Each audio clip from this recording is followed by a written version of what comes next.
Aujourd'hui, je vais vous parler d'un livre intitulé La guerre mondiale de 7 ans, 1754-1763, la Grande-Bretagne et la France dans la compétition des grandes puissances, écrit par Daniel A. Bow. Alors, Daniel Albert Bow était un historien américain. Il a été qualifié d'historien définitif de l'administration navale britannique. Il a défini sa propre contribution en expliquant entre guillemets, mon domaine de recherche est principalement l'Angleterre de 1660 à 1840. En étudiant l'administration principalement en termes de problèmes administratifs, j'espère améliorer notre compréhension de la nature de la société et du développement du gouvernement. Après 1982, il s'est concentré sur l'histoire maritime, navale et géopolitique. Il est décédé en février 2024. Alors, le XVIIIe siècle est une période de transformation profonde sur le plan politique, économique et social en Europe. Cette époque se caractérise par la consolidation des États-nations et l'expansion des empires coloniaux, particulièrement ceux de la Grande-Bretagne et de la France. Le monde est alors marqué par une compétition intense entre ces puissances pour dominer non seulement en Europe, mais aussi dans les régions ultramarines, notamment en Amérique du Nord, dans les Caraïbes, en Inde et en Afrique. Au début du XVIIIe siècle, l'Europe sortait de la guerre de succession d'Espagne, qui avait déjà opposé plusieurs grandes puissances. Cette guerre avait mis en évidence l'importance des alliances stratégiques et des armées permanentes. Le progrès militaire tel que l'amélioration de l'artillerie et les tactiques de siège ont transformé les méthodes de guerre. Dans ce contexte, les rivalités ne se limitaient pas au théâtre européen, elles s'étendaient aux colonies car le contrôle des routes maritimes et des ressources coloniales était devenu crucial pour la prospérité économique et la puissance militaire de chaque nation. La Grande-Bretagne et la France étaient à l'avant-garde de cette compétition. La Grande-Bretagne, grâce à sa marine puissante, était devenue un acteur incontournable sur la scène mondiale. Son économie florissante, alimentée par le commerce maritime et l'industrialisation naissante, lui donnait des moyens de financer de vastes opérations militaires. En parallèle, l'Angleterre avait développé des institutions financières sophistiquées, facilitant le financement de la guerre par un emprunt national géré par la Banque d'Angleterre. La France, quant à elle, restait une puissance continentale majeure, avec une armée terrestre redoutable et un réseau d'alliances à travers l'Europe. Cependant, son économie, bien que puissante, était moins diversifiée que celle de la Grande-Bretagne, ce qui limitait sa capacité à rivaliser sur tous les fronts. La politique de Louis XV cherchait à maintenir l'influence française en Europe et à préserver ses possessions coloniales face aux ambitions britanniques croissantes. Les causes du conflit global de la guerre de 7 ans sont multiples. Les tensions coloniales en Amérique du Nord, où les deux nations revendiquaient des territoires comme la vallée de l'Ohio, ont été un catalyseur majeur. Cette région était cruciale non seulement pour sa riche faune, utilisée dans le commerce de la fourrure, mais aussi pour sa position stratégique.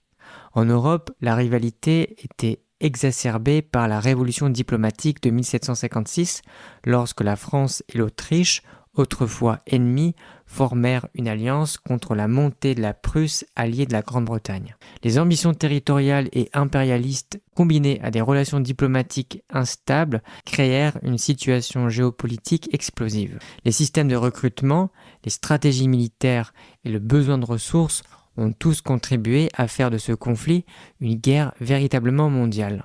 Ce contexte complexe a défini non seulement les stratégies militaires adoptées par les deux nations, mais aussi leurs relations diplomatiques avec d'autres puissances, donnant à la guerre de 7 ans son caractère global et décisif pour l'avenir des empires mondiaux.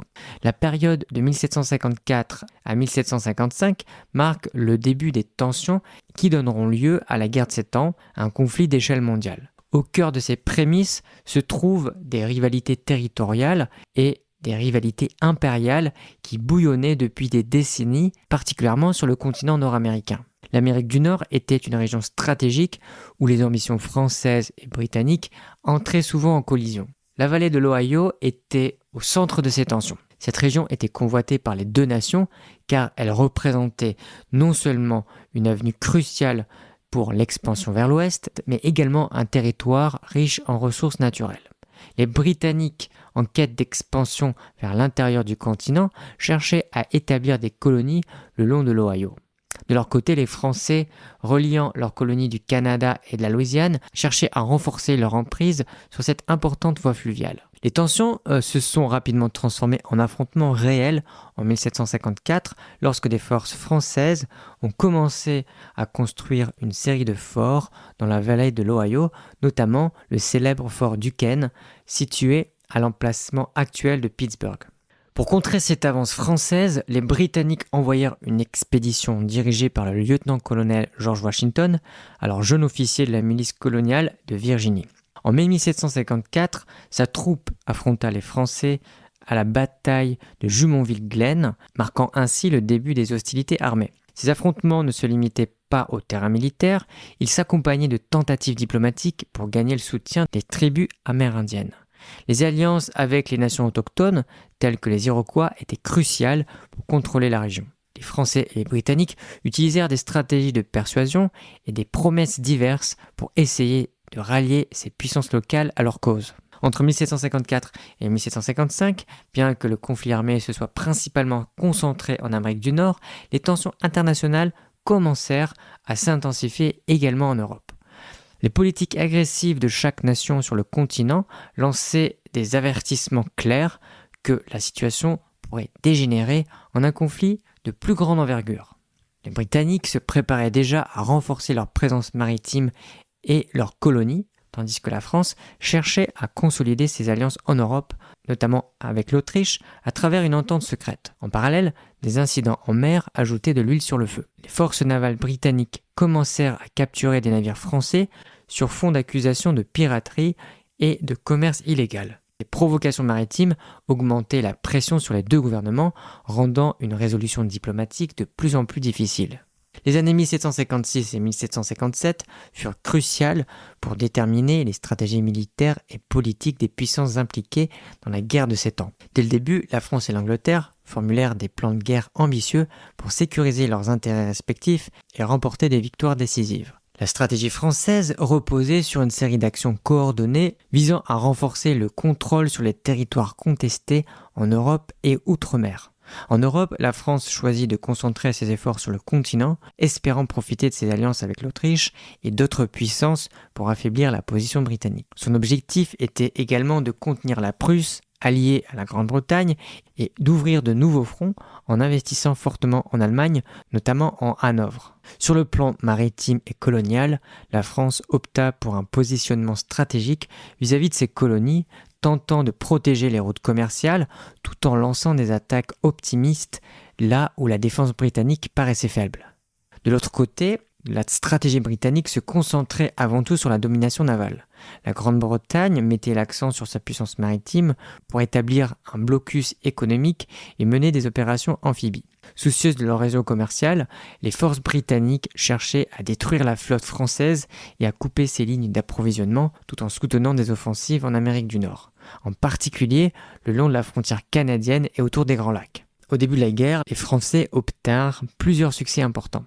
En 1756, une victoire significative fut remportée avec la prise de Minorque, un territoire stratégique en Méditerranée. La capture de Minorque souligna la supériorité initiale des forces françaises en Europe et affaiblit temporairement la position britannique dans cette région. Malheureusement pour la Grande-Bretagne, ses premiers engagements furent marqués par des maladresses et des échecs notables, tant sur le terrain que dans les salles de réunion. L'échec à prévenir la prise de Minorque fut un coup dur, entraînant la disgrâce de l'amiral Byng qui fit l'objet d'un procès retentissant.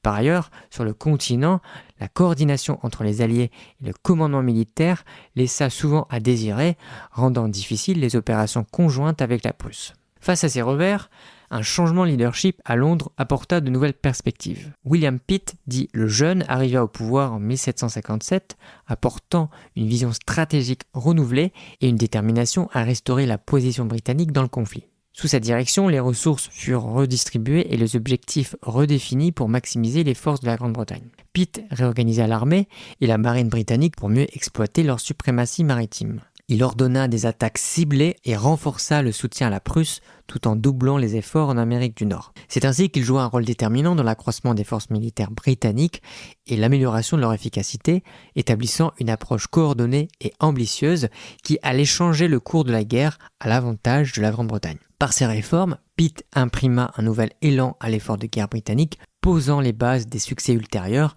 et redéfinissant la stratégie globale de l'Empire face à la France. La période de 1758 à 1759 représente un tournant décisif dans la guerre de 7 ans, où la dynamique du conflit bascule en faveur de la Grande-Bretagne. Grâce à des stratégies bien orchestrées et une utilisation judicieuse de leurs forces navales et terrestres, les Britanniques parviennent à infliger des revers significatifs à la France sur plusieurs fronts. Sous la décision de William Pitt, la Grande-Bretagne concentre ses efforts sur l'utilisation de sa suprématie navale et sur des campagnes terrestres audacieuses. En mer, les Britanniques établissent une politique de blocus agressive visant à couper les approvisionnements français et à affaiblir leur économie de guerre. À terre, l'accent est mis sur des offensives décisives en Amérique du Nord et dans d'autres colonies, capitalisant sur une coordination renforcée entre l'armée et la marine. En Amérique du Nord, les Britanniques lancent une série de campagnes bien planifiées. L'année 1758 voit des succès clés comme la capture de Louisbourg, une forteresse stratégique sur l'île du Cap-Breton qui permet un accès direct au fleuve Saint-Laurent et pose les bases pour les futures opérations contre Québec. Les efforts de la Grande-Bretagne culminent en 1759 avec un assaut sur Québec. Sous le commandement du général James Wolfe, les Britanniques remportent la célèbre bataille des Plaines d'Abraham, malgré des conditions difficiles et une résistance tenace des forces françaises dirigées par le marquis de Montcalm. Cette victoire cruciale force la France à céder sa position dominante au Canada, marquant un tournant décisif dans la guerre en Amérique du Nord. En parallèle, les ambitions coloniales en Inde subissent également un revers majeur. La victoire britannique à la bataille de Plassey en 1757 avait déjà ébranlé la position française et la poursuite de campagnes efficaces par Robert Clive et les forces de la Compagnie des Indes orientales permet de consolider l'emprise britannique sur le Bengale, affaiblissant encore les intérêts français dans la région. La Royal Navy joue un rôle essentiel dans le renversement de la situation. En contrôlant les mers, elle empêche le ravitaillement des forces françaises et soutient les opérations terrestres.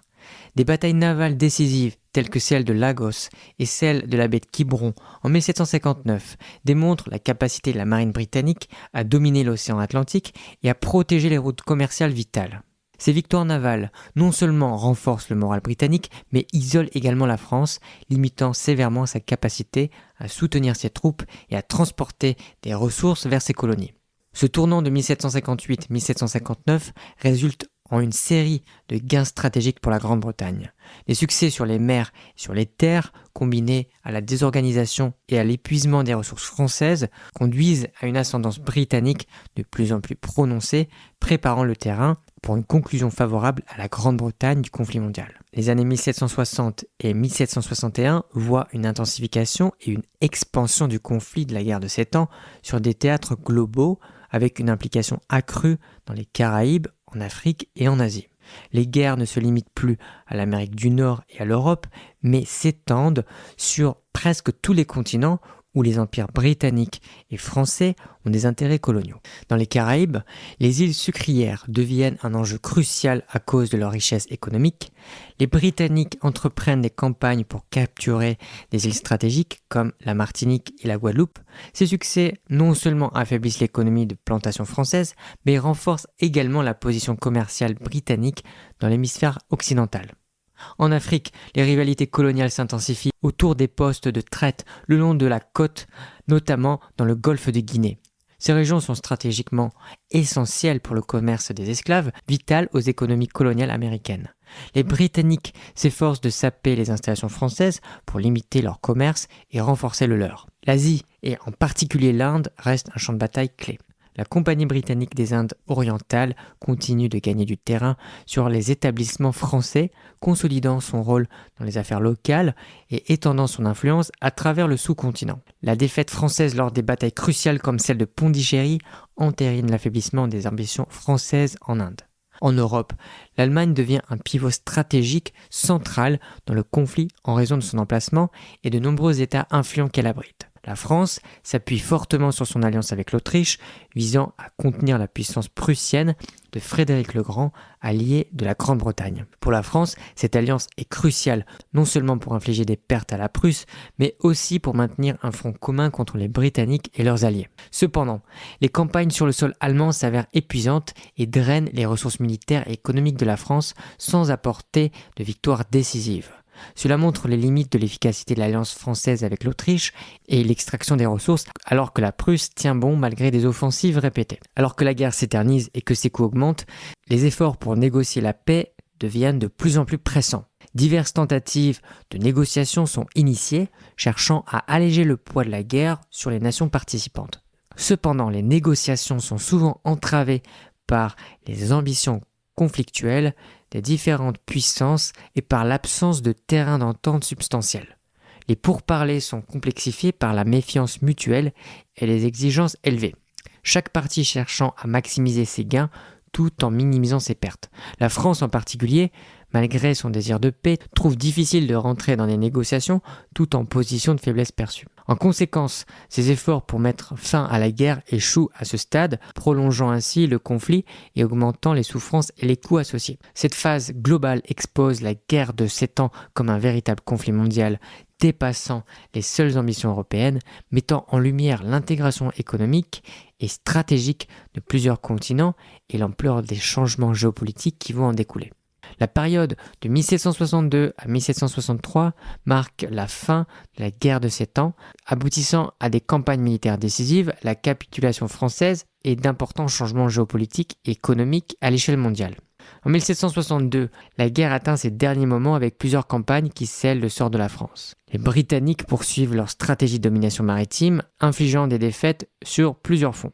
Dans les Caraïbes, l'une des dernières grandes confrontations est la capture de la Havane par les Britanniques, qui est à l'époque une position espagnole soutenant l'effort de guerre français. Ce coup majeur force l'Espagne et la France à reconsidérer leur position. Sur le continent européen, le front allemand continue d'épuiser la France, tandis que la défaite de ses alliés affaiblit encore davantage sa capacité à poursuivre le combat.